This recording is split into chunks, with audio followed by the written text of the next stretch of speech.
Cinema ഹച്ചിരിമ തിടുക്കത്തിൽ അരങ്ങത്തൊന്നുദിച്ചിടണ്ടേ ഒരു വരമതു cinema cinema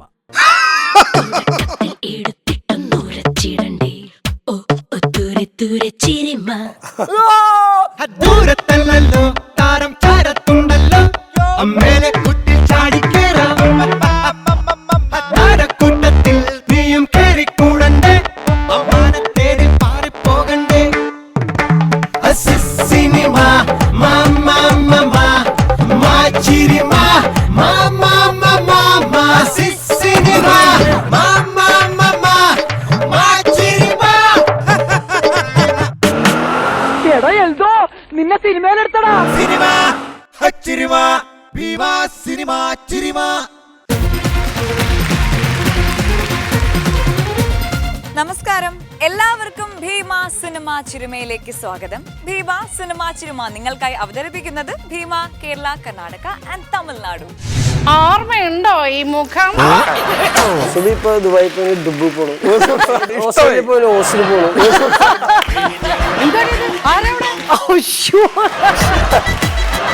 എനിക്ക് മിമിക്രി കാരണം ഒരുപാട് ഊമക്കത്തുകൾ, ഭീഷണി കത്തുകൾ. സുബിക്കാണെങ്കിൽ പ്രോഗ്രാം മാറ്റി വെച്ചിട്ട് സിനിമ ചെയ്യാനും പറ്റുന്നില്ല, കല്യാണം കഴിക്കാനും പറ്റുന്നില്ല. ഇനി മേലെ ഈ പരിപാടിയും കൊണ്ട് നീ ഇറങ്ങിയ അപ്പളേ ഉള്ളു. സത്യമാ. ഭീമ സിനിമ ചിരിമ. പുരുഷന്മാർ മാത്രം കൈകാര്യം ചെയ്യുന്ന ഒരു മേഖലയാണ് മിമിക്രി എന്നാണ് പൊതുവെയുള്ള ധാരണ. പക്ഷെ അങ്ങനെയല്ല, തങ്ങൾക്കും ഇത് ചെയ്യാൻ പറ്റുമെന്ന് കുറച്ച് ഫീമെയിൽ ആർട്ടിസ്റ്റുകളും തെളിയിച്ചിട്ടുണ്ട്. മിനി സ്ക്രീനിലൂടെ നമ്മൾ ഇപ്പോഴും ചിരിപ്പിച്ചുകൊണ്ടിരിക്കുന്ന സുബിയും ഒപ്പം 25 വർഷമായി മിമിക്രിയിൽ തൻ്റെതായ വ്യക്തിമുദ്ര പതിപ്പിച്ച ഒരു പെൺപുലിയും ഇന്നിവിടെ വരുന്നുണ്ട്. കാണാം ഭീമ സിനിമ ചിരുമ. ഭീമ സിനിമ ചിരുമ നിങ്ങൾക്കായി അവതരിപ്പിക്കുന്നു ഭീമ കേരള, കർണാടക ആൻഡ് തമിഴ്നാടു. ഭീമ സിനിമ സിനിമയിലേക്ക് എല്ലാ മാന്യപ്രേക്ഷകർക്കും സ്വാഗതം. ഇന്നത്തെ നമ്മുടെ അതിഥി ഏതായാലും ഞാനല്ല. അത് ആരാണെന്ന് പറയുന്നതിന് മുമ്പ് നമുക്ക് നമ്മുടെ പ്രിയപ്പെട്ട സിദ്ദിഖ് സാറിനെ സ്വാഗതം ചെയ്യാം. ഇന്നത്തെ ഗസ്റ്റ് ആരാണെന്ന് ഗസ് ചെയ്യാം. ഒരു മിമിക്രി കലാകാരിയാണ്, വേദിയിൽ നിന്ന് വന്ന കലാകാരിയാണ്. സുബിയുടെയൊക്കെ കാലഘട്ടത്തിന് മുൻപുള്ള ഒരു എന്റെയൊക്കെ ഒരു സീനിയർ, അതായത് ആ കലാകാരിയെ കണ്ടാണ് മിമിക്രിയിലേക്ക് ഒരു വഴിത്തിരിവ് തന്നെ ഉണ്ടായതെന്ന് പറയാം. സുബിയൊക്കെ അതെ, ഓക്കെ. പെൺകുട്ടികൾ വളരെ കുറവായിരുന്നൊരു കാലഘട്ടത്തിൽ എറണാകുളത്ത് ഏറ്റവും പോപ്പുലർ ആയിട്ടുള്ള ഒരു മിമിക്രി ആർട്ടിസ്റ്റ് ആയിരുന്നു. അതാരാണെന്ന് അറിയാലോ? ആദ്യത്തെ സ്ത്രീ മിമിക്രി ആർട്ടിസ്റ്റ് എന്ന് പറയാം. അതെ അതെ, അത് മറ്റാരുമല്ല, one and only Praseetha Menon. Yes.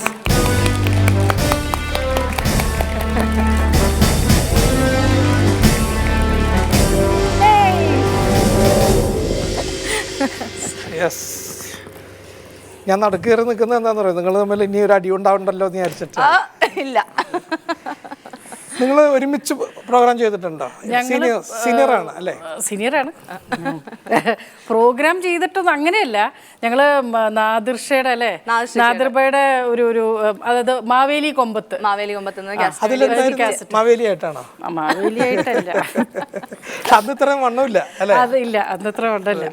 അപ്പൊ അതിനു വേണ്ടിയിട്ട് അന്നൊരു സ്കിറ്റ് ചെയ്യുമ്പോ ഞാനും സുബിയും പിന്നെ വേറെ ആരുണ്ടായിരുന്നു, നമ്മള് കുടിയനായിട്ട് ചെയ്യുന്ന ആരോ അങ്ങനെ അങ്ങനെ ആ ഒരു വർക്ക് മാത്രമേ നമ്മൾ ചെയ്തിട്ടുള്ളൂ. എനിക്ക് കണ്ടിട്ടില്ല. സുബി പറയുമായിരുന്നു, സുബിയൊക്കെ വേദിയിലേക്ക് വരുന്നത് പ്രസീതയുടെ ഒക്കെ മിമിക്രി കണ്ടിട്ടാണ്. അപ്പോൾ എനിക്ക് തോന്നുന്നത് ആ കാലഘട്ടത്തിൽ മിമിക്രി അല്ല, മോണോ ആക്ട് അവതരിപ്പിക്കുന്ന കുറേ കലാകാരികളുണ്ടായിരുന്നു. അത് നമ്മുടെ ബിന്ദു പണിക്കരുണ്ടായിരുന്നു, പിന്നെ ഒരു ലാലി തച്ചലുണ്ടായിരുന്നു, പിന്നെ ജിസ്പുന്നൂസ്. അവരൊക്കെ അന്ന് മോണോ ആക്ട് കളിക്കുമായിരുന്നു.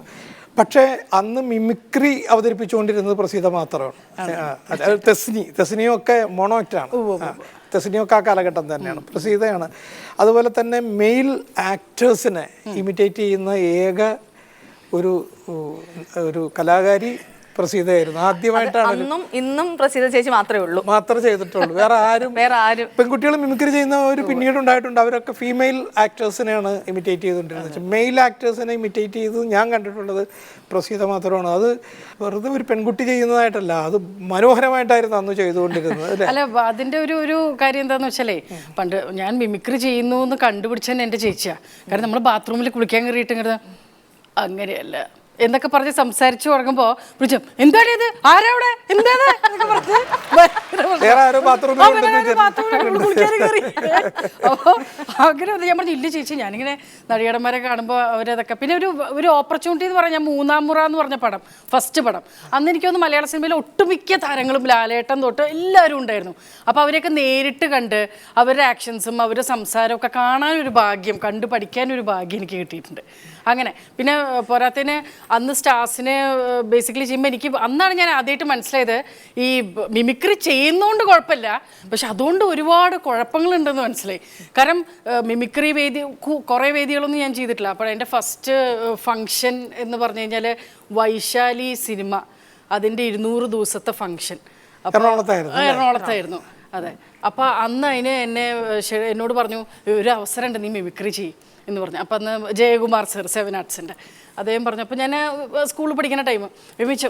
പിന്നെ ഞാനത് ചെയ്യാൻ വേണ്ടി വന്നപ്പോൾ ഞാൻ മുമ്പിലേക്ക് നോക്കിയപ്പോഴേ നമ്മുടെ മഹാനടൻ നസീർ സാറ് ഷീല എല്ലാവരും ഇരിക്കുന്നുണ്ട്, മമ്മൂക്ക ഇരിക്കുന്നുണ്ട്, എല്ലാവരും ഇരിക്കും. ഞാൻ വിചാരിച്ചു ഭഗവാനെ ഇത് ഭയങ്കര പോയല്ലോ അത്.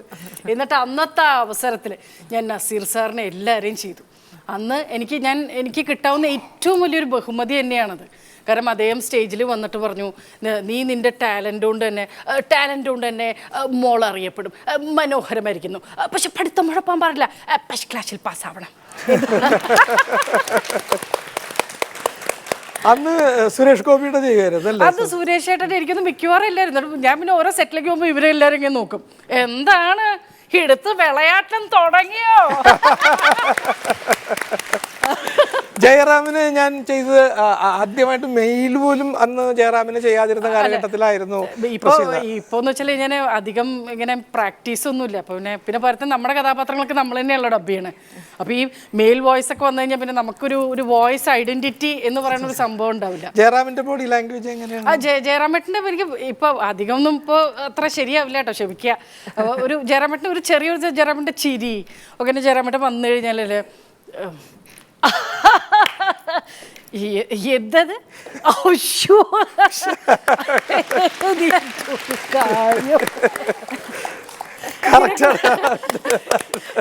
ഇങ്ങനെ ഒരു ഭയങ്കര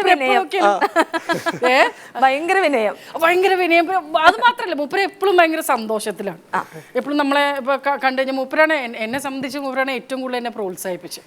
മുമ്പൊക്കെ ഞങ്ങൾ പടങ്ങൾ അഭിനയിക്കുന്ന സമയത്ത് ഇപ്പം എന്തെങ്കിലും ഒരു ഗ്യാപ്പോ എന്തെങ്കിലും ചെറിയൊരു ഇത് വന്നു കഴിഞ്ഞാൽ തന്നെ ഇപ്പം മാലയോഗം എന്ന് പറഞ്ഞ പടം സിബി സാറിൻ്റെ അതിൽ ഞാനും മുകേഷ് ഏട്ടൻ ജയറാമേട്ടൻ എല്ലാവരും ഉണ്ട്.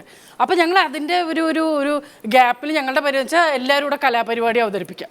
അപ്പോൾ മുകേഷ് ഏട്ടനും എല്ലാവരും മിമിക്രിയും ഇവരാണ് ബാക്കിൽ അടിച്ചങ്ങോട്ട് വിടുകയാണ്.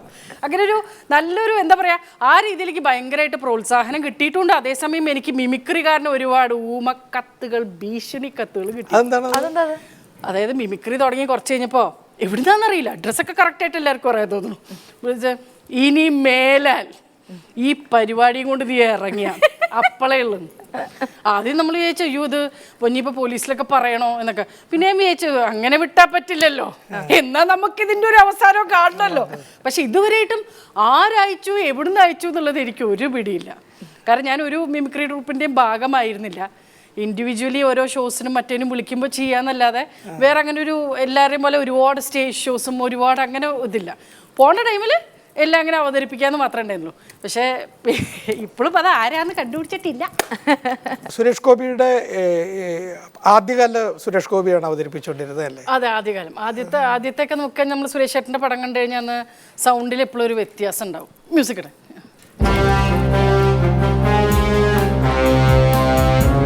അന്ന് നടത്തും. അതെ, ഓർമ്മയുണ്ടോ ഈ മുഖം എന്നാണ് ആദ്യത്തെ. ഇനിയത്തെ സൗണ്ട് ഇട്ടു. റെഡി.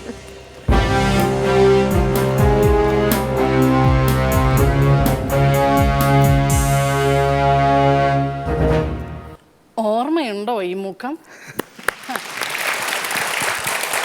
ഇത് സുരേഷ് തന്നെ ഇവിടെ ചെയ്തു. സുരേഷ് സുരേഷ് തന്നെ മിമിക്രിക്കാര് സുരേഷിനെ എങ്ങനെയാണ് അനുകരിക്കുന്നത്, സുരേഷ് ഒറിജിനൽ എങ്ങനെയാണ്, പണ്ട് എങ്ങനെയായിരുന്നു, ഇപ്പൊ എങ്ങനെയാണ്? ഞാൻ സുരേഷ് ചേട്ടനുള്ള വേദികളിലൊക്കെ ഇടയ്ക്ക് ഒരു അവാർഡ് ഫംഗ്ഷനൊക്കെ വിളിച്ചിട്ട് മിമിക്രി ചെയ്യാൻ വേണ്ടി പറയല്ലോ, എടി എനിക്ക് പേടിയാ, കാരണം സുരേഷ് ചേട്ടൻ അവിടെ വന്നിരിക്കാൻ കണ്ണൂരിട്ടി കാണിക്കും, ചെയ്യാൻ പോണ്ടേ നീ എന്റെ ചെയ്യോടെ, സുരേഷ് ചേട്ടാ. പിന്നെ അവിടെ പോയിട്ട് ചെയ്തിട്ട് മൂപ്പര് അറിയാണ്ട് പതുക്കി പതുക്കി വേറെ ഇവിടത്തേക്ക് ഓടിക്കളയും ഞാൻ. എനിക്ക് ഭയങ്കര പേടിയായിരുന്നു. നേരത്തെ ഡബിങ്ങിന്റെ കാര്യം പറഞ്ഞല്ലോ, പ്രസീതയുടെ അഭിനയിച്ച വേഷങ്ങളിലൊക്കെ പ്രസീത തന്നെയാണല്ലോ ഡബ് ചെയ്തിട്ടുള്ളത് തീർച്ചയായിട്ടും എല്ലാ സിനിമകൾക്കും. എല്ലാ സിനിമകൾക്കും. പിന്നെ ഇടയ്ക്ക് ഒരു സീരിയൽ ചെയ്തു. അതെ, അത് ആക്ച്വലി പറഞ്ഞാൽ മനോരമയുടെ തന്നെ, മനോരമ വിഷൻ അവരുടെ ദൂരദർശന് വേണ്ടിയിട്ട് മോഹപക്ഷികൾ എന്ന് പറഞ്ഞിട്ടൊരു സീരിയലുണ്ടായിരുന്നു. അതില് ജെ സി സാറായിരുന്നു. അതെ, അപ്പോൾ സായി ചേട്ടനുണ്ട്, ഞാൻ സായി ചേട്ടൻ്റെ പെങ്ങളായിട്ട്, മിക്കവാറും അന്നെല്ലാം പെങ്ങൾ വേഷങ്ങളാണല്ലോ കൂടുതലും. അപ്പോൾ ആ സമയത്ത് ഡബ്ബിങ്ങിൻ്റെ ടൈം വന്നപ്പോൾ നമ്മൾ ഡബ് ചെയ്തുകൊണ്ട് പറഞ്ഞു നല്ല ശബ്ദമാട്ടോ നിൻ്റെ, ഒരു 2 എണ്ണം കൂടെ ഒന്ന് ഡബ് ചെയ്തിട്ട് പോയിക്കോ. ഹീറോയിന് വേണ്ടിയിട്ടാണോ? അല്ല അല്ല, ഡബ് ചെയ്യാൻ പറഞ്ഞത് പള്ളിയിലച്ഛനും കപ്പിയാർക്കും വേണ്ടി. ജെസ്സി സാറിന് ഒരു മെയിൽ ശബ്ദമായിട്ടാണ് തോന്നിയത്. അതെ, അത് ഡബ് ചെയ്ത് കൊടുത്തേ പറഞ്ഞു മനോഹരമായിട്ട്, നിന്റെ സൗണ്ടേക്കാട്ടിലും കൊള്ളാതെ. ഇനി ഫീമെയിൽ വേഷത്തിൽ ഷൈൻ ചെയ്ത് മലയാള സിനിമയിൽ ഇന്ന് സജീവമായി നിൽക്കുന്ന ഒരു മെയിൽ കൊമേഡിയനുണ്ട്. അത് സുബിയുടെയൊക്കെ വളരെ അടുത്ത ഉറ്റ സുഹൃത്താണ്. അതായത് ഈ ഫീമെയിൽ വേഷങ്ങളിലൂടെയാണ് അദ്ദേഹം ഏറ്റവും കൂടുതൽ ആദ്യം ശ്രദ്ധിക്കപ്പെട്ടത്. പക്ഷെ ഇപ്പോൾ സിനിമയിൽ കാണുമ്പോൾ, തിയേറ്ററിൽ കാണുമ്പോൾ കയ്യടിയും ചിരിയും ഉയരുന്ന നമ്മുടെ ധർമ്മജൻ.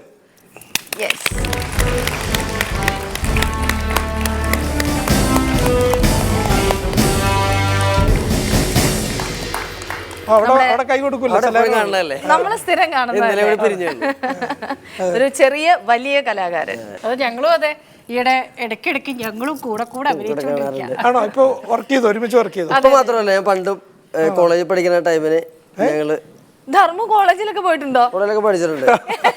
സത്യം സത്യം, എനിക്ക് വിശ്വസിക്കാൻ പറ്റില്ല. ഏത് കോളേജില്? സെന്റ് ആൽബർട്ട്സ് കോളേജിൽ. സെന്റ് ആൽബർട്ട്സ് കോളേജിന്റെ ഒരു ഗതിയേ.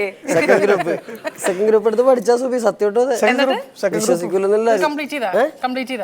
സെക്കൻഡ് ഗ്രൂപ്പ് ആയിരുന്നു. പക്ഷെ ഞാൻ മറ്റെല്ലാ ഗ്രൂപ്പിലും ഉണ്ടായിരുന്നു, ഒരു ഗ്രൂപ്പിലും ഉണ്ടായിരുന്നില്ല. ക്ലാസ്സിൽ കയറി പഠിക്കുന്നവരുടെ കൂട്ടത്തിലെ ഗ്രൂപ്പിൽ ഞാൻ ഉണ്ടായിരുന്നില്ല. അങ്ങനെ പറ്റിപ്പോയതാ. ഡോക്ടർ ആകണമെന്നായിരുന്നു ആഗ്രഹം. ദൈവം വിധിച്ചവരോട്ടെന്ന് പറഞ്ഞിട്ട് സെക്കൻഡ് ഗ്രൂപ്പ് എടുത്തതാ, നടന്നില്ല പണി. അപ്പൊ ആ കാലഘട്ടത്തിൽ ഞാൻ ഈ മിമിക്രി മത്സരമൊക്കെ ഉണ്ടാവില്ല എറണാകുളത്ത്.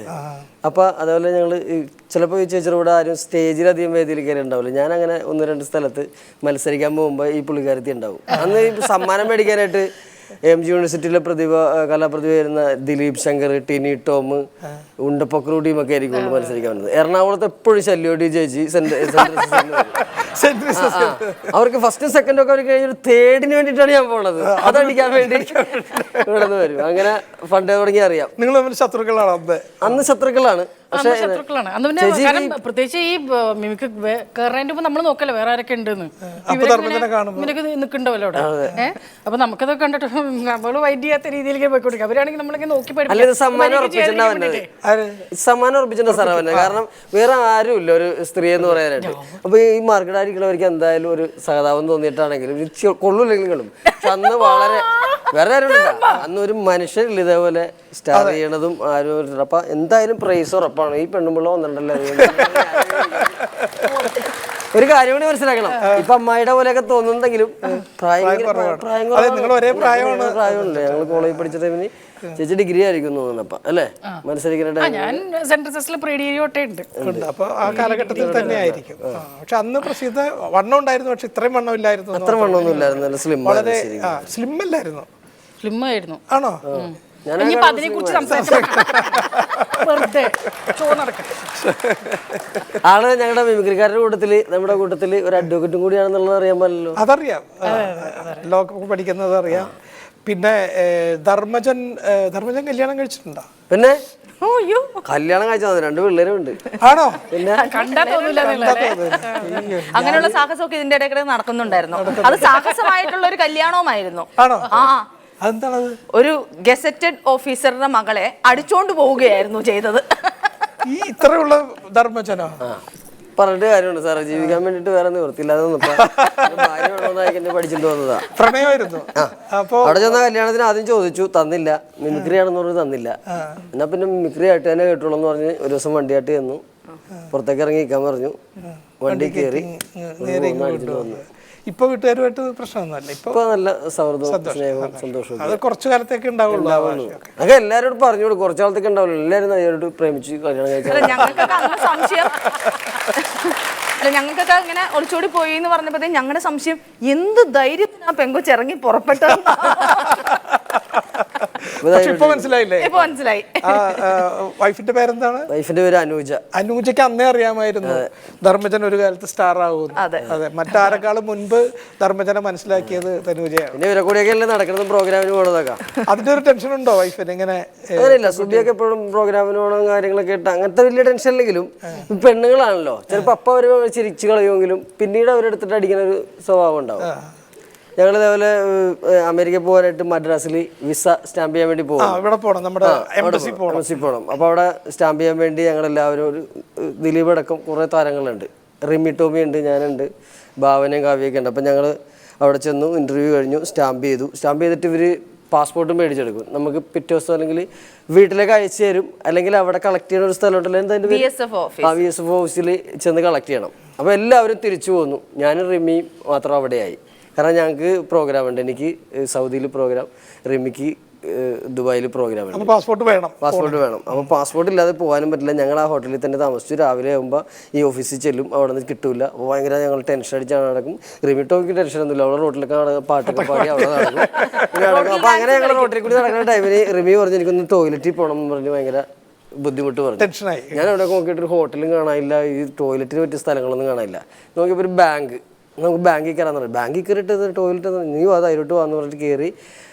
ഇടപാടുകാരെ പോലെ കയറിയിട്ട് ഞാൻ പറഞ്ഞു ടോയ്ലറ്റ് എവിടെ സാറേ എന്നൊക്കെ ചോദിച്ച് കയറി. മേളിലാണ്, 2 നിലയിൽ കയറി. അവിടെ റിമി ഞാനൊക്കെ കാര്യങ്ങളൊക്കെ നടത്തി തിരിച്ചു പോന്നു. ഞങ്ങൾക്ക് പാസ്പോർട്ടൊക്കെ കിട്ടി. ഞങ്ങൾ രണ്ടുപേരും 2 സ്ഥലത്തേക്ക് പറഞ്ഞു. പരിപാടിയൊക്കെ കഴിഞ്ഞ് വീട്ടിലെത്തി. ഞാൻ വന്ന് വൈഫിനോട് ഈ കഥയൊക്കെ പറഞ്ഞു.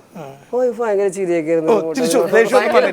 ഒന്നുമില്ല, അവന് കുഴപ്പമില്ല, സങ്കടമില്ല. എൻ്റെ ഭാര്യ എന്തൊരു എല്ലാ കേട്ടാലും ഒരു തരി സംശയമില്ലല്ലോ എന്ന് ഓർത്ത് ഇങ്ങനെ ഇരിക്കണായിരുന്നു. 2-3 ദിവസം കഴിഞ്ഞപ്പോൾ ഞാൻ ഷൂട്ടിങ്ങിന് പോകാൻ പോകുന്നു. ഷൂട്ടിങ്ങിന് വേണ്ടി പോകണം, രാവിലെ പോകണം, റെഡിയായി. 8 മണിയായപ്പോൾ പോകാൻ വേണ്ടി ഇറങ്ങിയപ്പോൾ ഇവള് വന്നിട്ട് പറഞ്ഞു, അതെ എനിക്കൊന്ന് ആശുപത്രി പോകണം. എന്താ പ്രശ്നം? എനിക്ക് തലവേദന എടുത്തു അല്ല, ഇന്നലെ തല പൊളിഞ്ഞ് രാത്രി ഞാൻ പറഞ്ഞല്ലേ തലവേദന ഉണ്ട്, ഇന്നലെ 2 പ്രാവശ്യം ഛർദ്ദിക്കുകയും ചെയ്തു. ഞാൻ പറഞ്ഞു എനിക്ക് ഷൂട്ടിന് പോകണ്ടേ, ഷൂട്ടിന് 8 മണിക്ക് ചെല്ലണ്ട, എല്ലാവരും അവിടെ കാത്തിരിക്കില്ല. അപ്പോൾ നീ വണ്ടിയും വിളിച്ചിട്ട് പോയിക്കോ, അല്ലെങ്കിൽ ഇവിടെ വണ്ടി ഇടാം, നീ ഒരു വണ്ടി ഓടിക്കുന്ന ആളെ വിളിച്ചിട്ട് നീ വണ്ടിയായിട്ട് ഹോസ്പിറ്റലിൽ പോയിക്കോ എന്ന് പറഞ്ഞു. അപ്പോൾ ഇവിടെ സമ്മതിക്കില്ല, അതല്ല നിങ്ങൾ എന്നെ കൊണ്ടുപോകാത്ത എന്താ അങ്ങനെയല്ല ഇങ്ങനെ ഈ ഷൂട്ടിങ്ങെന്ന് പറഞ്ഞാൽ അവിടെ പറഞ്ഞാൽ പോരെ, കുറച്ച് നേരം കഴിഞ്ഞിട്ട് ചെന്നാൽ പോരെ എന്ന് ചോദിച്ചു. അത് പറഞ്ഞപ്പോൾ എൻ്റെ വെച്ചിട്ട് ആദ്യത്തെ സീൻ പ്ലാൻ ചെയ്തേക്കണം, എനിക്ക് ഷൂട്ടിന് പോയാൽ പറ്റുള്ളൂ. അപ്പോൾ നിനക്ക് അങ്ങോട്ട് പോയാൽ പോരെ, നിനക്ക് വണ്ടി വിളിച്ചിട്ട് പോയാൽ പോരെ എന്ന് പറഞ്ഞാൽ ചൂടായപ്പോൾ ഇവള് പറയാ റിമിട്ടോമിന് ടോയ്ലറ്റിൽ കൊണ്ടുപോകാൻ സമയമുണ്ട്, എനിക്ക് തലവേദന ഛർദ്ദി വന്ന ആശുപത്രി കൊണ്ടുപോകാൻ സമയമുണ്ട്. ഇവരിത് സൂക്ഷിച്ചു വെച്ചേക്കും. അതാണ് പെണ്ണുങ്ങളുടെ സ്വഭാവം. ഇവരൊക്കെ എന്തൊക്കെയാണ്. ഇവർ രണ്ടുപേരും അങ്ങനെയല്ല കേട്ടോ. നിങ്ങൾ അങ്ങനെയാണോ? അങ്ങനെയൊന്നുമില്ല. പുലരിയിലൊരു പൂന്തിന്നൽ കൊളുത്തുന്നു ദീപം, ഹരിനാമം ചൊല്ലുമ്പോൾ തിളങ്ങുന്ന ദീപം, മലർചുണ്ടിൽ തുളുമ്പുന്ന മുളം തണ്ടുമായി മണിക്കണ്ണൻ വിരുന്നെത്തി വിളിക്കുന്നുവെന്നോ. അച്ഛാ ഇതാ ചായ.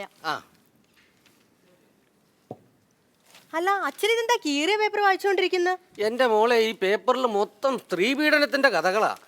അതിൽ നിന്നും ഞാനൊരു സ്ത്രീപീഡനത്തിന്റെ കഥ ഞാൻ കട്ട് ചെയ്ത് കളഞ്ഞ. അയ്യോ കട്ട് ചെയ്ത് എവിടെ കളഞ്ഞ? അച്ഛന്റെ തലയാണ് കടിയിൽ ഇരിക്കുന്നുണ്ടായിരുന്നു. അതും നീ കണ്ടുപിടിച്ചോ? ഓ വെളുപ്പാങ്കാലത്ത് ഇവിടെ ഏതാ പുതിയൊരു സ്ത്രീ? എടി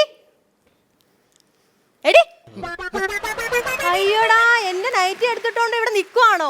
നാട്ടുകാർ വല്ലവരും കണ്ടു കഴിഞ്ഞാൽ എന്റെ മാനം പോകത്തില്ലേ? നിങ്ങൾക്ക് താനുണ്ടോ മനുഷ്യ? എടി നിന്റെ മാനം പോകുന്നൊന്നും എനിക്കറിയേണ്ട കാര്യമില്ല. എന്റെ മാനം പോകാതിരിക്കാനാണ് നിന്റെ നൈറ്റി എടുത്ത് ഈ തുണി മുഴുവൻ ഞാൻ കഴുകിയിടുന്നത്. വഴിയെ പോകുന്ന ആൾക്കാർ കണ്ട് എന്ത് വിചാരിക്കും? നീ കഴുകുന്നാണെന്നല്ലേ ഓർക്കത്തുള്ളൂ. എങ്ങനെയുണ്ട് എന്റെ ബുദ്ധി? ഭയങ്കര ബുദ്ധിയായി പോയി. അപ്പുറത്തെ വീട്ടിലെ ഗ്രേസിയുടെ കല്യാണത്തിന് നിങ്ങൾ എന്നാ മനുഷ്യ ചെയ്ത്? 10-20 ഐസ്ക്രീം ഒരുമിച്ചല്ലേ നിങ്ങൾ വാങ്ങിച്ച് തിന്നത്? നിങ്ങൾക്ക് നാണുണ്ടോ മനുഷ്യ? എടി ഐസ്ക്രീം ഞാൻ എന്തിനാ നാണിക്കുന്നത്? നീയല്ലേ നാണിക്കേണ്ടത്. നിന്റെ പേരും പറഞ്ഞാണ് ഞാൻ ഓരോ പ്രാവശ്യവും ഐസ്ക്രീം മേടിച്ച് തിന്നോണ്ടിരുന്നത്. അപ്പൊ നീ വേണ്ട നാണിക്കാൻ. അതാടി ബുദ്ധി വേണോന്ന് പറയുന്നത്. അയ്യോടാ ബുദ്ധി അതെ, ഇതൊക്കെ വിരിച്ചിട്ടതിന് ശേഷം അപ്പുറത്ത് വന്ന് പാത്രം കഴുകിയേക്കണം. പാത്രം കഴുകാനോ? എടി കുറച്ച് നാളായല്ലോ നീ നിന്റെ തന്നേം കൂടെ എന്നെ കൊണ്ട് ഈ ജോലിയൊക്കെ ചെയ്യിക്കുന്നത്. നീ എന്താ വിചാരിച്ച എന്നെ കുറിച്ച്? കിണറ്റിൽ പോയി ചാടി ഞാൻ പറഞ്ഞേക്കാം കേട്ടോ. അയ്യോ, നിങ്ങൾ എന്നെ കെട്ടിയ കാലം മുതൽ ആ കിണറ്റിലോട്ട് ചാടും പറയാം. ഇന്നേ വരെ നിങ്ങൾ ആ കിണറ്റിലോട്ട് ചാടിയിട്ടുണ്ടോ മനുഷ്യ? എടി മോളെ, നീ ഇവനെ താന്തോന്തിന്ന് വിളിച്ചായിരുന്നോ? ആ വിളിച്ചായിരുന്നു. കഴിവ് കെട്ടവൻ, നന്ദിയില്ലാത്തവൻ, സ്നേഹമില്ലാത്തവൻ, ശ്രീലമ്പടൻ, വൃദ്ധൻ, മരമണ്ടൻ എന്നൊക്കെ നീ ഇവനെ പറഞ്ഞ് വിളിച്ചായിരുന്നു. അച്ഛനെ ഇതൊക്കെ ഒരു പേപ്പറിൽ എനിക്ക് എഴുതിത്താ. അതെന്നെത്തിനാ? അല്ല, ഇനി വഴക്കിടുമ്പോ എനിക്ക് ഇതൊക്കെ വിളിക്കാനോ അങ്ങേര്?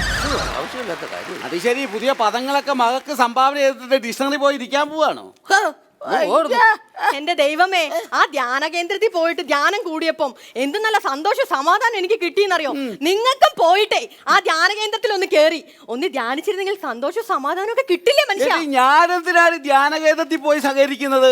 നീ അവിടെ പോയി പ്രാർത്ഥിച്ചപ്പോ എനിക്ക് ഇവിടെ എന്തോരും സന്തോഷവും സമാധാനമായിരുന്നെന്ന് അറിയാമോ? ഒന്ന് പോടി അവിടുന്ന്. ധ്യാനകേന്ദ്രം വരുന്നത് ധ്യാനകേന്ദ്രം. എടി, ധ്യാനകേന്ദ്രത്തിൽ ഒന്നും പോയി പ്രാർത്ഥിച്ചിട്ട് ഒരു കാര്യവും ഇല്ല. മനസ്സ് ശുദ്ധമായിരിക്കണം. നീ ദുഷ്ടല്ലേ ദുഷ്ട. എന്റെ തള്ള സാരി കെട്ടിത്തൂങ്ങി ഇവിടെ നിന്ന് കറങ്ങിയപ്പോ നിനക്ക് ആ സാരി ഒന്ന് കണ്ടിച്ചിടാൻ തോന്നിയോ? അവരെ രക്ഷിക്കാൻ തോന്നിയോടി?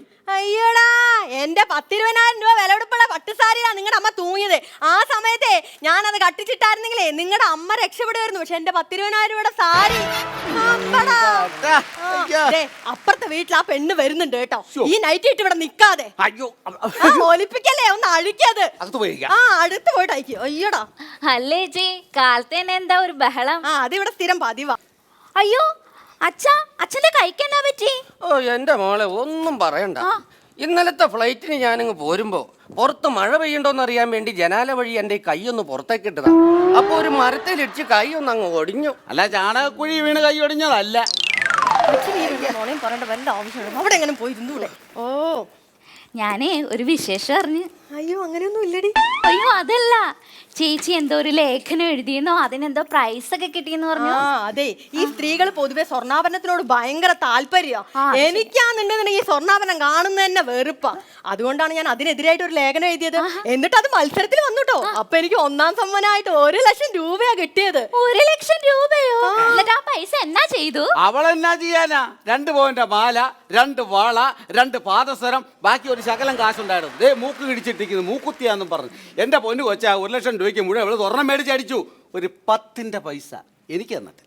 അയ്യോടാ, നിങ്ങൾ കെട്ടിക്കൊണ്ട് വന്നതിന് ശേഷം ഒരു തരി പൊന്നെങ്കിലും എനിക്ക് വാങ്ങിച്ചു തന്നുണ്ടോ മനുഷ്യ? എടി, നീയല്ല പറഞ്ഞ സ്വർണ്ണമൊക്കെ സ്ത്രീകൾക്ക് വിരോധമാണ്. ഞാൻ ആ വിരോധം മേടിച്ചു തരേണ്ട വല്ല കാര്യമുണ്ടോ? അയ്യടാ, നിനക്കറിയോ, ഞാൻ ഇങ്ങനെ ഓരോ സ്വർണ്ണാഭരണത്തിന്റെ ലേഖനം എഴുതിയിട്ടാണ് ഈ കണ്ട സ്വർണ്ണം മുഴുവൻ വാങ്ങിച്ചു കൂട്ടുന്നത്. സ്വർണത്തെ കുറിച്ച് എഴുതിയപ്പോ സ്വർണം കിട്ടി. അങ്ങനെയാണെങ്കിൽ സ്ത്രീ പീഡനത്തെ കുറിച്ച് എങ്ങാനും ആലോചിച്ചാ. അല്ല, നീ ഇത് എവിടെ പോയിട്ട് വരുവാ? ഞാൻ ഇപ്പൊ ഡ്രൈവിംഗ് ഓടിക്കാൻ പോകുന്നുണ്ട്. ഞാനിപ്പോ കാർ ഓടിക്കും, ബസ് ഓടിക്കും, സ്കൂട്ടർ ഓടിക്കും, ബൈക്ക് ഓടിക്കും. ചേച്ചി എന്തെങ്കിലും ഓടിക്കോ? പിന്നെ ഇവിടെ ഭയങ്കര ഓട്ടോ അല്ലേ. പണ്ടുണ്ടല്ലോ, സ്കൂട്ടർ ഓടിക്കുമായിരുന്നു, കാർ ഓടിക്കുമായിരുന്നു, ലോറി ഓടിക്കുമായിരുന്നു, ബസ് ഓടിക്കായിരുന്നു. കല്യാണം കഴിഞ്ഞ പിന്നെ എൻ്റെ അമ്മയും എൻ്റെ പെങ്ങളെയും കൂടി ഇവിടെ പറമ്പ് മുഴുവൻ ഓടിക്കും. ഭയങ്കര ഓട്ടക്കാരിയെ. ഇവിടെ മുന്നിൽ ഒരു വാഹനം ഒന്നുമല്ല കേട്ടോ. എനിക്ക് ക്ലാസ് തുടങ്ങാൻ നേരം, ഞാൻ പോയിട്ട് വരാം ചേച്ചി. ഓക്കെ, നീ പോയിട്ട് വാ. അതെ, ഇങ്ങ് വന്നേ. എത്ര കാലമായി എൻ്റെ അനിയൻ ഗൾഫിൽ പോയിട്ട് കിടക്കുന്നല്ലേ? അവൻ ഇന്ന് വരുമല്ലേ? 2 വർഷം കഴിഞ്ഞ് വരുന്ന സമയത്ത് അവന് വെച്ചുണ്ടാക്കി കൊടുക്കാൻ വല്ല ആടോ കോഴിയൊക്കെ വാങ്ങിക്കണ്ടേ? മേടിക്കും. അവൻ ആട് മേടിച്ചാലേ ഇവിടെ വരുമ്പോ അത് പോത്തായി പോവും. ഞാൻ കൊണ്ടുവരുന്ന ഇറച്ചി പോത്താണോന്ന് നോക്കിയാ മതി കേട്ടോ. പോത്തേ. അയ്യോ, ഇനി വന്നേതാ കാർ വരുന്ന സൗണ്ട് കേൾക്കുന്ന. അവൻ വന്നെന്നാ തോന്നുന്നത്. വാ.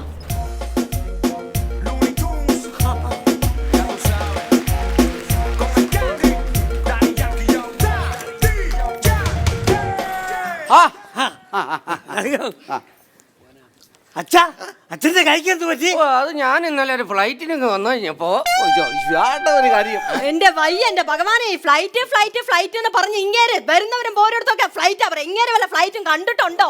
അവിടെ എങ്ങനെ അടങ്ങിയിരിക്കും. എടാ മോനെ, നീ ഇവിടുന്ന് പോയപ്പോ നിന്നെ എല്ലാവരും വയറാന്നാ വിളിച്ചേ. നീ ഇപ്പൊ തിരിച്ചു വന്നപ്പോഴും എന്തൊരു വയറാടാ വയറാ. അവിടെ പോയിരിക്കാത്ത നിന്റെ അച്ഛനിരിക്കും. ഈ ഞാൻ ഇരുന്നോ അവിടെ ഇരി. നീ ഇന്നലെ എത്തുന്നല്ലേടാ പറഞ്ഞത്? ഇതെന്താ ഇത്രയും ലേറ്റ് ആയിട്ട് വരുന്നത്? ചേച്ചി ഇന്നലത്തെ ആ ഫ്ലൈറ്റ് മിസ്സായി പോയി. എന്റെടാ പോയെന്നേ. എന്റെടാ കൊച്ചേ, അതിന്റെ തൊട്ട് പുറയുള്ള ഫ്ലൈറ്റിന് പോയിട്ട് ആ ഫ്ലൈറ്റ് കൈ കാണിച്ച് നിർത്തിയിട്ട് എടാ അതിന്റെ ജനാല വഴ കയറി നിനക്ക് ഇങ്ങ് വരാൻ മേലായിരുന്നോ? അതെ, ജനാല വഴി കേറിയിട്ട് കൈ കാട്ടി നിർത്താൻ ഇത് ബാറും ബസ്സും ജീപ്പൊന്നും അല്ല, അത് ഫ്ലൈറ്റ് അവിടെ എങ്ങനെ പോയിരിക്കും എന്റെ അച്ഛ. പ്ലേറ്റ് പോലും കണ്ടിട്ടില്ലേ ഒരു സാധനം. എടാ നീ ഇവിടുന്ന് പോകുമ്പോ എങ്ങനെ ഉണ്ടായിരുന്ന? ഇപ്പൊ കറുത്ത് കരിവാളിച്ച് കരിക്കട്ട പോലെ ആയി പോയില്ലടാ. എങ്ങനെ കറക്കാതിരിക്കും ചേച്ചി? 24 മണിക്കൂറും AC-ക്കകത്തല്ലേ, അതല്ലേ കറുത്തു പോയെ. അപ്പൊ AC-ക്കകത്തിരുന്ന കറുത്ത് പോവൂടാ? AC-ക്കകത്ത് കയറി അറബിയുടെ മുഖം കറക്കും. അതെങ്ങനെയാ? പുറത്തോട്ടിറങ്ങിയാൽ ചുട്ടുപൊള്ളുന്ന AC, അതുകൊണ്ടാ കറുത്തു പോയെ. ഈ നാട്ടിലൊക്കെ ഒരു ശ്രുതി പറഞ്ഞിട്ടുണ്ടല്ലോ. എന്താന്നറിയോ, ഇവനിവിടെ പറഞ്ഞു വെച്ച ജോലിയല്ല അവിടെ കിട്ടിയെന്നൊക്കെ ഇവിടെ പറയുന്നുണ്ട്. നാണക്കേട് കാരണം വെളി ഇറക്കാൻ പറ്റിയല്ല. അത് ശരിയാളിയാ. ഇപ്പൊ എഞ്ചിനീയർമാര് ഗൾഫിൽ പോകുമല്ലോ, അന്നേരം എന്നാന്ന് പറയാ, അവർക്ക് കിട്ടുന്ന ആ ജോലിയല്ല, പിന്നെ അവർക്ക് കിട്ടുന്ന മൈക്കാട് പണിയാ. ഞാൻ ഇവിടെ എന്തിനാ പോയെ? സൂപ്പർവൈസർ ആയിട്ട്. പക്ഷെ എനിക്ക് ആ ജോലിയല്ല കിട്ടിയേ. മനസ്സിലായി. ഇരുമ്പ് വളയ്ക്കുന്ന ജോലി. അതൊന്നുമല്ല, അതിനടുത്ത് വരുന്ന ഒരു ജോലിയാ. അതെന്താ? കേട്ടാ ചേച്ചി സന്തോഷം കൊണ്ട് തുള്ളിച്ചാടും. എന്താടാ? അതായത് animals killed and cut and piece packed and exporting and reporting. Cake അവൻ ഏതാണ്ട് ഇംഗ്ലീഷ് ഒക്കെ പറയുന്ന കമ്പനിയിൽ വലിയ ജോലിയിലാ. നീ അവളെ അളിയ ഒന്നുകൂടെ ഒന്ന് പറഞ്ഞേ. അതായത് ആനിമൽസ് കിൽഡ്, മൃഗങ്ങളെ കൊന്നിട്ട് കട്ട് ആൻഡ് പീസ് മുറിച്ചിട്ട് കഷ്ണങ്ങളാക്കി packed and exporting and importing. Plastic കൂടിന്റെ അകത്ത് അങ്ങോട്ട് കൊണ്ട് എറിയ ഇങ്ങോട്ട് എറിയ വിൽക്കുക. മനസ്സിലായില്ലേ? കശാപ്പുകാരനാണ് ഇവൻ, കശാപ്പുകാരൻ.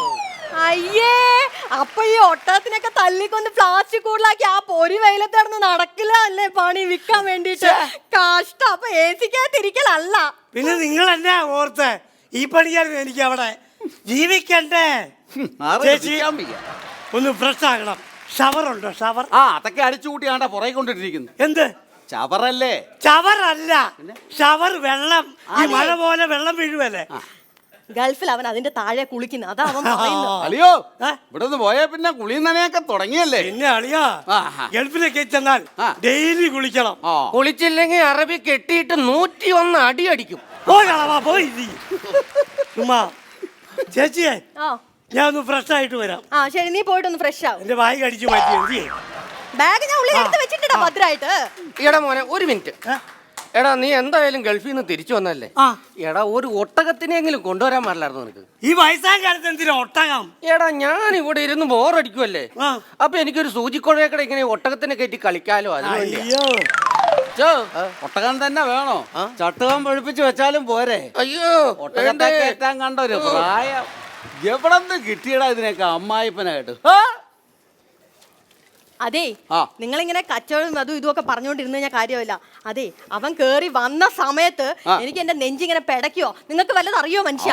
നിന്റെ നടച്ചല്ല പടച്ചത്, നാട്ടുകാരെ മുഴുവൻ ചങ്ക് പടച്ചോണ്ടിരിക്കുക. അയ്യോടാ, അവൻ ഗൾഫിൽ നിന്ന് അയച്ച പൈസ മുഴുവൻ നമ്മൾ തിരിച്ചു കൊടുക്കണം. അത് വല്ലതും അറിയോ നിങ്ങൾക്ക്? കൊടുക്കണമല്ലോ. അതെല്ലാം നിങ്ങളല്ലേ മനുഷ്യല്ല എടുത്ത് ചെലവാക്കിയത്. അങ്ങനെ പറയല്. ഞാൻ മാത്രമാണ് എടുത്തത്, നിങ്ങളെല്ലാം കൂടെ ഒരുമിച്ചല്ല എടുത്തത്. എടി നിന്റെ ആങ്ങള ഗൾഫിൽ പോകുന്നവർക്ക് എന്നോട് എന്താ പറഞ്ഞത്? എന്താ പറഞ്ഞത്? അളിയന്റെ വീട്ടിൽ നിൽക്കണ്ട, എന്റെ വീട്ടിൽ വന്ന് നിൽക്ക, എന്റെ അച്ഛനെ നോക്കണം, പറമ്പ് നോക്കണമെന്ന് പറഞ്ഞോടി. എടി അതുകൊണ്ടാണ് പുരാവസ്തു വകുപ്പിൽ ചെറിയ വാച്ചറായിട്ട് ജോലി ചെയ്ത ഞാൻ ആ ജോലി രാജിവെച്ചിട്ട് ഈ പുരാവസ്തുവിനെ നോക്കാൻ വേണ്ടി ഇവിടെ വന്നത്. എന്നിട്ട് ഞാൻ മാത്രം തിന്നു എന്ന് മാത്രം നീ പറയല്ലേ കേട്ടാ. ഇന്നെന്ന് പറയണ്ട അവിടെ കാശ്. പിന്നെ അതെ, നിങ്ങൾ ഇങ്ങനെ ഒന്നും പറഞ്ഞാൽ ശരിയാവത്തില്ല. അവന് കല്യാണമൊക്കെ കഴിച്ച ഒരു കുടുംബമൊക്കെ ആയിട്ട് ജീവിക്കണ്ട. കുടുംബം ഓക്കെ, പക്ഷെ കല്യാണം അത് അവന്റെ വിധി പോലെ ഇരിക്കും. കല്യാണം ഒരു കാര്യം ഞാൻ പറഞ്ഞേക്കാം, മര്യാദയ്ക്ക് അവന്റെ പൈസ നിങ്ങൾ തിരിച്ചു കൊടുത്തില്ലെങ്കിൽ എന്റെ സ്വഭാവം നിങ്ങൾ അറിയും. നീ കഴിച്ചുകൊണ്ട് സംസാരിക്കാൻ നോക്ക്. എന്തേലും പറഞ്ഞോണ്ടല്ലോ ഞാൻ കിണറ്റി പോയി ചാടി ഞാൻ പറഞ്ഞേക്കാം. എന്റെ ഭഗവാനെ, നിങ്ങൾ ഈ കിണറ്റി ചാടും പറയല്ലാണ്ട് ഈ കിണറ്റിലോട്ട് ചാടുന്നില്ലല്ലോ. അതൊക്കെ തോന്നുമ്പോ ഞാൻ ചാടുപടി. ഒരു കാര്യം ഞാൻ പറഞ്ഞേക്കാം, നിങ്ങൾ ചാടിയില്ലെങ്കിൽ സത്യമായിട്ടും ഞാൻ ആ കിണറ്റി ചാടും. പക്ഷേ നിങ്ങളുടെ പേര് ഞാൻ പേപ്പറിൽ എഴുതി വെച്ചിട്ടേ ചാവത്തുള്ളൂ. നിങ്ങളെ വന്ന് പോലീസ് പൊക്കുകയും ചെയ്യും. അങ്ങനെ ഉണ്ടോ? അങ്ങനെ ഒരു കാര്യം ചെയ്യാം, ഇനി മേലിൽ ഞാൻ കിണറ്റി ചാടുകയില്ല. എടി ചാടുമെന്ന് ഞാൻ പറയത്തില്ല, ഉറപ്പാ. അല്ല, നിങ്ങൾ പറയും. എടി പറയത്തില്ലെന്ന് പറഞ്ഞില്ലേ? നിങ്ങൾ പറയുന്നേ. സത്യം, നീയാണ്, നിന്റെ അച്ഛനാണ്, നിന്റെ അമ്മയാണ്. ഇനി മേലിൽ ഞാൻ കിണറ്റി ചാടും എന്ന് ഞാൻ പറയത്തില്ല.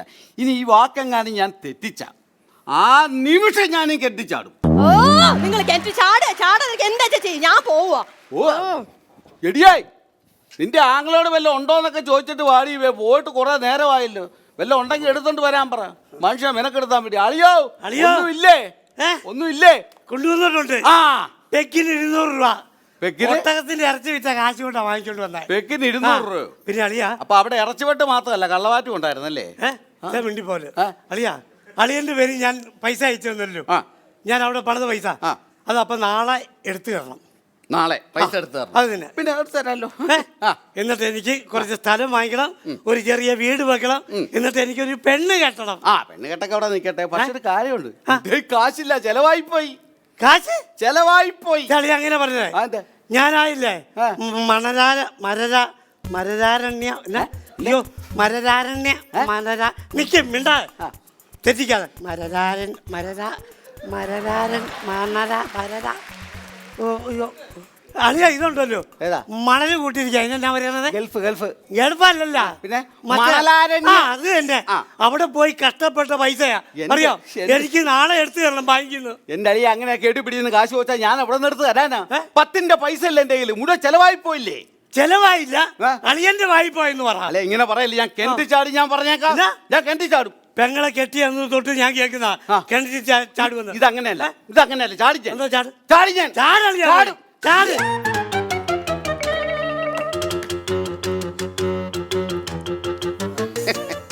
അളിയോ എന്നാ ചാടാതിരുന്നേ? അല്ല അളിയൻ ഗൾഫൊക്കെ ആയിരിക്കും, പക്ഷെ ഇന്ന് ഞായറാഴ്ച സൺഡേ ഹോളിഡേ, ചാടാൻ പറ്റിയല്ല. അത് ശരി. അളിയതെ കളിക്കാതെ എന്റെ പൈസ കേട്ടോ. എന്റെ കാശൊന്നുമില്ല, ഞാൻ പറഞ്ഞേക്കാം. ഞാൻ പറഞ്ഞില്ലേ അതൊന്നും പറഞ്ഞാൽ പറ്റുമായിരുന്നു പറഞ്ഞില്ല. 10ന്റെ പൈസ എന്റെ ഇല്ല. പിന്നെ എന്നോട് ഈ ആഴ്ച പൈസ തന്നില്ലെങ്കിൽ അളിയാ ഞാൻ തല്ലിക്കൊല്ലു. ഞാൻ പറഞ്ഞേക്കാം, എന്റെ പൈസ ഇല്ലെന്ന് ഞാൻ പറഞ്ഞില്ലേ? അത് പറഞ്ഞാൽ പറ്റത്തില്ല അളിയാ. എടാ മര്യാദ അയ്യോ വേണ്ട, അത് വേണ്ട. ഇതേ മനുഷ്യ അങ്ങനെ എന്റെ പൈസ കൊടുത്തേ. അല്ല എല്ലാം കൂടെ ഒരുമിച്ചുള്ള പരിപാടിയാണോ? അത് പറഞ്ഞിട്ടൊന്നും കാര്യമില്ല. നീ അവന്റെ പൈസ എടുത്തന്നെ, നീ പൈസ കൊടുത്തേ. ഇല്ലാത്ത പൈസ ഞാൻ അവിടെ നിന്ന് കൊടുക്കാനാ? അത് പറഞ്ഞ എങ്ങനെ ചെയ്യാം? നിങ്ങൾ അവന്റെ പൈസ കൊടുത്തേ. എന്റെ കാശില്ലെന്ന് പറഞ്ഞില്ലേ? ഞാൻ അവിടെ പോയി കഷ്ടപ്പെട്ട പൈസ ജീവിക്കാൻ 10ന്റെ പൈസ അല്ലേ? എല്ലാവരും ഞാൻ കെട്ടിച്ചാടും കേട്ടോ. ആഹാ ദേ അളിയാ, എന്റെ കാശില്ലേ, കെട്ടിച്ചാടും കേട്ടോ. ഞാൻ പറഞ്ഞ ഇത് കൊറേ കേൾക്കാൻ തുടങ്ങിയ അളിയൻ ചാടത്തില്ല. പോളിയാ ഞാൻ ചാടു കളിയാ. എടാ നീ പൈസ കൊടുത്തിട്ട് കെട്ടി ചാടാ. ഓ എന്റെ ദൈവമേ, ഇനി ഞാൻ എങ്ങനെ ഇതിനെയൊക്കെ ഇവിടെ നിന്നിട്ട് ഒരു കാര്യമില്ല. ശരിയാക്കി തരാവിടെ, ശരിയാക്കി തരാം. എന്റെ അമ്മ, ഞാൻ കിണറ്റിച്ചാടാൻ പോവാണ്.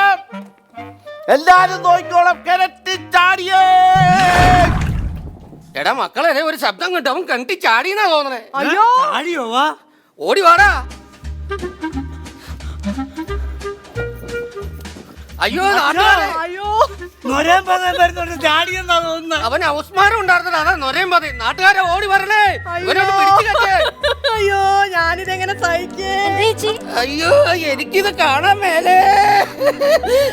നീ ഒറ്റ കാണാൻ എന്നെ കെട്ടുവാൻ കിണറ്റി ചാടിയത്. അയ്യോ എന്റെ ചേച്ചി കിണറ്റി ചാടുമെന്ന് പറഞ്ഞാൽ ഞാൻ ആ പൈസ ചോദിക്കുമായിരുന്നോ? ഞാൻ അങ്ങ് ഉപേക്ഷിച്ചതിന് അറിയാമോ? എടാ നോക്കിയിട്ടാ ഫയർഫോഴ്സിനെ വിളിക്കടാ. ഫയർഫോഴ്സിനെയോ? മൊബൈലുണ്ടോ? മൊബൈൽ അകത്ത് എവിടെ കാണും? മൊബൈലുള്ള ആരെങ്കിലും കയ്യിൽ നിന്ന് മേടിച്ച് ഫയർഫോഴ്സിനെ വിളിക്കണ്ട. ഞാൻ കിണറ്റിച്ചാടിയിട്ടില്ല. ഞാൻ ചാടിയതൊക്കെ പറഞ്ഞപ്പോ എന്തോ ഒരു സ്നേഹമായിരുന്നടി നിനക്ക്. ചാടിയിട്ടില്ലേ? ചാടിയില്ല. അളിയാ എന്റെ കാശ് തരും. ഇപ്പൊ ഞാൻ കിണറ്റിച്ചാടും. കിണറ്റിച്ചാടും. അളിയാ കളിക്കാതെ പൈസ ആയിരുന്നല്ലോ. കിണറ്റിച്ചാടുമെന്ന് ഞാൻ പറഞ്ഞില്ലേ? ചാടേ. ഇപ്പൊ പറ്റിയല്ല, ഇപ്പൊ ചാടാൻ പറ്റിയല്ല. നല്ലൊരു മഴ പെയ്യട്ടെ, എന്നിട്ട് ചാടാം. മഴ പെയ്യുന്നേ. മഴ പെയ്ത് കഴിയുമ്പോ കിണറ്റിൽ വെള്ളം വരും. നിങ്ങൾക്കറിയാവോ, എന്റെ തള്ള മരിക്കാൻ കിടന്നപ്പോ ഇവൾ ഒരു തുള്ളി വെള്ളം പോലും കൊടുത്തിട്ടില്ല. അതുകൊണ്ട് കിണറ്റിൽ വെള്ളം നിറഞ്ഞു കഴിയുമ്പോ ഞാൻ ചാടും. ചാടിയാൽ എനിക്ക് വെള്ളം കുടിച്ചാലും മരിക്കാമല്ലോ എന്റെ അളിയാ. സുബി കല്യാണം കഴിച്ചിട്ടില്ല? ഇതുവരെ അങ്ങനെ ഒരു അപകടത്തിൽ പെട്ടില്ല. പിന്നെ ഇപ്പോ ഏത് പടത്തിലാണ് പ്രസിദ്ധ ചെയ്യുന്നത്? ഇനിയിപ്പോ ഞാനിപ്പോ ട്രിവാൻഡ്രത്തൊരു VM വിനു സാറിന്റെ ബ്രദർ ഡയറക്ട് ചെയ്യുന്ന ഒരു പടമുണ്ട്, അതിൽ ജോയിൻ ചെയ്യുന്നപ്പോ. കഴിഞ്ഞത് ഏതായിരുന്നു? കഴിഞ്ഞത് ഇടുക്കി ഗോൾഡ് ആയിരുന്നു. ലാസ്റ്റ് ചെയ്തത്. നിങ്ങൾ തമ്മിൽ ഒരുമിച്ച് ചെയ്തത് ഏത് പടത്തിലായിരുന്നു? പടത്തിൽ ചെയ്തിട്ടില്ലല്ലോ ചെയ്തിട്ടില്ലെന്ന് ഈ അടുത്തിടയ്ക്ക് ഒരു പടത്തിൽ വരാന്ന് പറഞ്ഞിട്ട് അതെ വരാന്ന് പറഞ്ഞ ഇപ്പൊ വില്ലാളി വിരലില് ഡേറ്റ് ഒക്കെ ബ്ലോക്ക് ചെയ്തു പിന്നെ കുറച്ച് ഇപ്പൊ വരുമൊന്നുമില്ല. അവര് സുബിക്കാണെങ്കിൽ പ്രോഗ്രാം മാറ്റി വെച്ചിട്ട് സിനിമ ചെയ്യാനും പറ്റുന്നില്ല, കല്യാണം കഴിക്കാനും പറ്റുന്നില്ല. അതാണ് പ്രശ്നം. സമയം വരണമല്ലോ. സുബിയുടെ പുതിയ പാസ്പോർട്ട് അലമാരിയിൽ നിന്ന് എടുക്കാൻ വേണ്ടി പഴയ പാസ്പോർട്ട് കൂടി നിലത്ത് വെച്ചിട്ട് അതിൽ കയറി നിന്നിട്ടാണ് പുതിയ പാസ്പോർട്ട് പാസ്പോർട്ട് വിദേശ പരിപാടികളായി. പക്ഷെ എന്നിട്ടും കല്യാണം കഴിക്കാൻ സമയം കിട്ടിയിട്ടില്ല. സമയം വരുമായിരിക്കും. സമയം തെളിഞ്ഞിട്ടില്ല. സുബി ഇപ്പൊ പോയി പോയി പോയി പോയി ഇവിടെ ഒന്നും അല്ല സുബിയുടെ രാജ്യം. സുബി ഇപ്പൊ ദുബായി പോയി ദുബു പോണു, അബുദാബിന് അബൂലി പോണു, ഓസ്ട്രേലിയ പോയി ഓസിൽ പോണു. ചുരുക്കി എല്ലാ പേരും ചുരുക്കിയിട്ട് അത്ര അടുപ്പോയി. നമ്മൾ ഏറ്റവും അടുത്തവരെ നമ്മൾ വിളിക്കുന്നത് പോലെ കൊച്ചുകുട്ടികളെ അല്ലെങ്കിൽ നമുക്ക് ഏറ്റവും ഇഷ്ടമുള്ളവരെ വിളിക്കുന്ന പോലെ ദുബു. അത് ആദ്യമായിട്ട് കേൾക്കുന്നത്. അത്രയും പ്രോഗ്രാമാണ് ഡെയിലി വീട്ടിൽ കിട്ടൂല. പിന്നെ സുപ്രഭാതം എന്ന് പറഞ്ഞാൽ നമ്മൾ പാട്ടിൽ കേട്ടതും നമ്മൾ പറഞ്ഞത് കേട്ടതും അല്ലാതെ സുബി ഒരു സുപ്രഭാതം കണ്ടതായിട്ടുള്ള ചരിത്രമില്ല. ഇല്ല, നമ്മള് സുപ്രഭാതം ഒരു 11:30 മണി 12 മണിക്കായിരിക്കും എണീക്കണത്, എഴുന്നേക്കുന്നത്. ആണോ? അതൊരു സത്യം ഉണ്ടായില്ലെന്ന് പറയും. സത്യമാ. ഒരു വീട്ടിൽ ബ്രേക്ക്ഫാസ്റ്റ് ഒക്കെ ഭയങ്കര ലാഭമാണ്. കാരണം വീട്ടില് നിങ്ങൾ എണീറ്റാലേ മമ്മി ഉണ്ടാക്കേണ്ട ആവശ്യമുള്ള. മമ്മി ആയിരിക്കും അവർക്ക് വേണ്ടിയല്ലേ ഞാനിത് ഉണ്ടാക്കണം. പിന്നെ ഞാനും കിടക്കാന്ന് വിചാരിച്ചു. അങ്ങനെ വീടും മൊത്തം കിടന്ന് തുടങ്ങിയിട്ട് അന്ന് ഉച്ചക്കുള്ള പരിപാടി മൊത്തം. ഉച്ചക്ക് കഴിഞ്ഞാൽ വീണ്ടും പരിപാടിയാണല്ലോ. ഒരു നേരമാണ് ഭക്ഷണം ഇവരുടെ വീട്ടില് കാലങ്ങളായിട്ട്. ഉച്ചക്ക് ഉണ്ടാക്കിയാണെങ്കിൽ ഉണ്ടാക്കി, ഇല്ലെങ്കിൽ ഇല്ല, ബാക്കി എല്ലാം പുറത്താണ്. നമ്മൾ ഈ ചാനലിൽ ഇതിപ്പോ പറഞ്ഞത് നന്നായി. ഇതൊക്കെ അറിഞ്ഞിട്ട് ഒരാൾ വരട്ടെ. അപ്പോ ശരിക്കും എന്റെ കല്യാണം ആലോചിക്കാൻ കൂടിയതാണോ നമ്മളിവിടെ? ഈ കല്യാണത്തിന്റെ കഥ പറഞ്ഞപ്പോഴാണ് ബസ്സിൽ കല്യാണത്തിന്റെ ഒരു സംഭവം പറഞ്ഞില്ലേ? അതൊരു ബസ്സിൽ കല്യാണത്തിന് പോയ കഥയുണ്ട്. അത് ഇങ്ങനെ പറഞ്ഞാല് ഏക്കണതല്ല, അത് ചെയ്ത് കാണിക്കണം നമ്മള്. ഓക്കെ, അപ്പൊ നമുക്ക് അതൊന്ന് പെർഫോം ചെയ്യാം അല്ലേ? ഇതിപ്പോ നമ്മളൊരു ബസ്സായിട്ട് സങ്കല്പിക്കുന്നു. ഈ തിരക്കുള്ള ബസ്സിലൊക്കെ എപ്പോഴും പീഡന കഥകളൊക്കെ നമ്മൾ പറഞ്ഞു കേട്ടിട്ടുണ്ട്. അതിനകത്ത് ചില വിദ്വാൻമാരുണ്ട്. പക്ഷെ ഇത് ചെയ്യണമാര് തിരക്കില്ലാത്ത ബസ്സിലും ഇത് ചെയ്യും. എങ്ങനെയെങ്കിലും തട്ടിമുട്ടി നിൽക്കണ ഒരു ടീമുണ്ട്. സ്ത്രീകളോടാണ്. അപ്പൊ ബസ്സിൽ കറക്റ്റ് സീറ്റൊക്കെ ഉള്ളൂ, നടുക്കൊക്കെ ഇങ്ങനെ ഒഴിഞ്ഞു കിടക്കുക. എല്ലാ സീറ്റിലും ആളുണ്ട്. ഏറ്റവും ബാക്കിലെ സീറ്റിൽ ഇങ്ങനെ നിരന്ന് കിടക്കുന്ന സീറ്റില് ഈ 2 സീറ്റ് അപ്പുറത്തും ഇപ്പുറത്തും അല്ലാതെ ഏറ്റവും ബാക്കിലെ സീറ്റ് ഇതിലിരിക്കണ 2 പേര് തമ്മിൽ സംസാരിച്ചിരിക്കുമ്പോ ഈ ബസ്സിലുണ്ടാകുന്ന സംഭവം.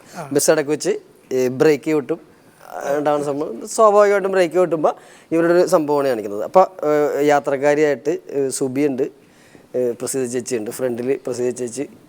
ഒരാൾ മാത്രം ബസ്സിൽ നിൽക്കുന്ന ഒരു യാത്രക്കാരിയാണ്. നല്ല പ്രസിദ്ധ ചേച്ചിനെ പോലെ തന്നെ സൈസുള്ളൊരു ചേച്ചി അവിടെ ബസ്സിൽ തൂങ്ങി നിൽക്കുന്നു. ചെല്ലേ ബസ്സിന്റെ ഫ്രണ്ടിൽ പോയേക്ക്. അവിടെ നിന്നു ഞാൻ വന്ന് കയറും. സുബി യാത്രക്കാരിയായിട്ട് ഇവിടെ നിൽക്കുന്നുണ്ട്. ബെല്ലടിച്ച് സ്റ്റോപ്പിൽ നിന്ന് കയറിക്കോട്ടെ. ചേച്ചി നമസ്കാരം. ഉണ്ട്, എന്നെ മനസ്സിലായാ? ഞാൻ തെക്കേപ്പുറത്ത് കുമാരചന്ദ്രന്റെ മോനാ. ഞാൻ കണ്ടിട്ടുണ്ട്. അല്ല, എവിടെ പോയിട്ട് വരുന്നു? എനിക്ക് എന്റെ കല്യാണം ഉറപ്പിച്ചേ. ആണോ? എപ്പോഴാ കല്യാണം? കല്യാണം 15-16. എന്നിട്ട് കല്യാണം കേട്ടാ ഇത്ര ടെൻഷൻ? ഒന്നും പറയണ്ട ചേച്ചി, 15-16 കല്യാണം എന്ന് പറഞ്ഞല്ലോ. ഈ പാചകം എപ്പിച്ചേക്കണ ഞങ്ങളുടെ അടുത്തൊരു ശിവദാസൻ ചേട്ടനെയാണ്. പുള്ളിക്കാണെങ്കിൽ നിറച്ച് കല്യാണം.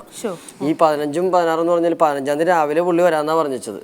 ഇനി 15-ാം തീയതി വൈകുന്നേരം എന്തെങ്കിലും വന്നില്ലെങ്കിൽ കല്യാണത്തിലെ തലേദിവസത്തെ പണി മുഴുവൻ പാളും.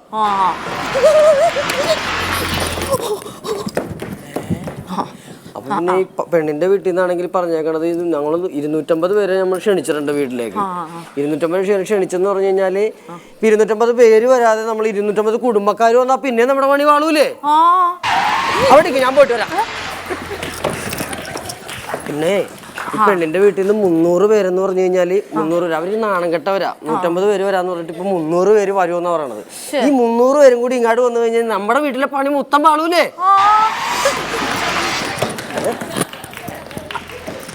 അതെ, 300 ആണോ 500 ആണോ നല്ല കല്യാണം നല്ല ഗംഭീരമായിട്ട് നടത്തണം, അല്ലെങ്കിൽ പണി പാളും. അതെ. പിന്നെ ഇവനറിയോ? എനിക്കറിയാം, കുമാരൻ ചേട്ടന്റെ മോൻ. കുമാരൻ ചേട്ടന്റെ മോൻ തന്നെ. ബസ് കയറി അവന്റെ ഈ സ്വഭാവം ഉണ്ടല്ലോ. ഇന്ന് അവന്റെ കല്യാണം എന്ന് പറഞ്ഞ് 15-16. 15-16. ഈ സ്വഭാവം വെച്ച് അവന്റെ പണി പാളും. ആളിറങ്ങാണ്ട്